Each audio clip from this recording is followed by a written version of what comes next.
మరి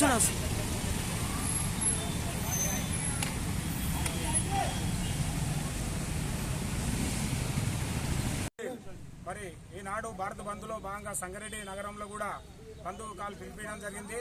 మరి భారీ ఎత్తున ఇప్పుడు సంగారెడ్డిలో ర్యాలీలు నిర్వహిస్తే బంధులో కూడా అందరూ ప్రజలు స్వచ్ఛందంగా పాల్గొనడం జరిగింది.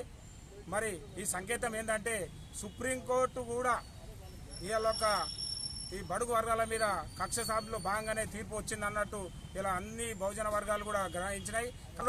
బహుజన నాయకులు బీసీ వర్గాలలో కానీ ఎస్సీ వర్గాల్లో నాయకత్వం నడిపిస్తున్నారు. మరి అక్కడ ఉన్న అభివృద్ధి, అక్కడ ఉన్న రాజ్యాంగ పటిష్టత మరి ఇక్కడ ఎందుకు ఉంటలేదు?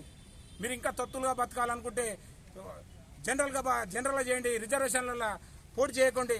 ఇవాళ మన నాయకులను చూస్తుంటే రిజర్వేషన్ల ఎంత కోటేశ్వరులున్నా రిజర్వేషన్ల మీదే బతుకుతున్నారు.